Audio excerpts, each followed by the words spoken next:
Hi. Several of you have asked me how I actually go about composing a still life, and before we even make a drawing of it, how we actually put the thing together, how we decide on the colour composition, lighting, form, and so on. So what I've done here is I've just put a couple of bits of board around the corner to make a little box. On the floor, the tablecloth is just a piece of white paper, and the black is the back of a sketchbook. So we've ended up with a frame of sorts coming in here to actually create positioning for the fruit. I've set the fruit up basically in the positions that we had the drawing for the charcoal and the pastel studies. So you can see that we've got these 5 pears and 4 apples sitting waiting for us to paint them. There's one or two things that need to consider. First of all, I've only got red apples. And I've got green pear, obviously green pears, one yellow pear. The decisions that you make about colours in the picture come from actually painting the picture and we put it together. So when you'll see later when I do the colour study, the colours of the original apples are not really relevant. Same with the line down the back, it doesn't matter where the corner is because I'm going to create my own background. And I can move the composition around inside the frame as well.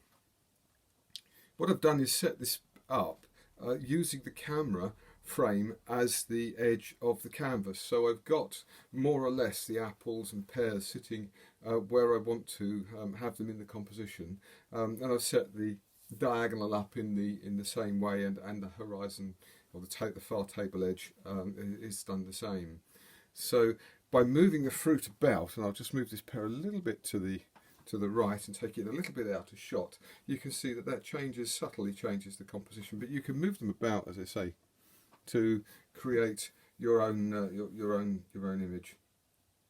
What this doesn't have at the moment, or what it is at the moment, is a slightly flat form. This line across here of pears and apple is not sufficiently active, and there's a big space in here that I don't really like too much.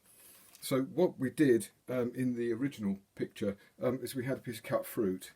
So I've got this piece of cut fruit, and if I put that in here, that changes the whole shape of the composition. Now, unfortunately, it won't stay upright. So nothing like a piece of blue tack to go behind it. I'll take it out again, put a bit of blue tack on it, and then seat it more at the angle. It's still not going at the angle I want, so let's encourage it to go with that piece of blue tack behind it.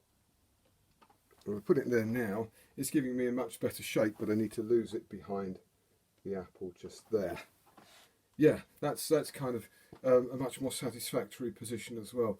So that's filled up this space for me here, and it's given a much more interesting set of composition and perspective as we go around these fruits. What it still hasn't done is address this issue here, and I haven't got that follow through. So taking that segment of apple that we had before and placing that just here, turn it around that way because I like the bigger end at that end. That's now giving me much more of a direct lead into the picture. I'll tilt it a little bit more towards us. That's done that. Stand up my blue tacked apple. I think we're having a bit of problem because the studio is quite cold and the blue tack's not setting very well. But if I can get that to sit there, that's better. Now that looks like a much more interesting composition with some cut fruit and some solid fruit as well. And the last thing that I want to do is address the lighting. In the studio as it is at the moment, I've got my strip lights on, so I'm getting very much an overhead light coming down, although I'm getting some light coming from the left because I've got a window at the far end. What I'm going to do is emphasise that light from the window that's coming in on the left hand side of the picture. What I'm going to do is turn off the studio lights. So that's actually darkened it down. That's increased the sideways lighting, and it's now given me some quite high lights on some of these fruits. But what I'm also going to do is turn on my spots Now that's creating quite a strong image for me in terms of shadows, and periods of reflected light, which is coming up off the paper. Here reflected light in the apple, which is coming back off the paper here, and then the higher strong lights that I'm getting on some of these other fruits. And here again you can see a reflected light. So I'm really quite satisfied with this composition. Now there's some lovely cast shadows on the fruit in the background. There's some depths of shadow in here and in here.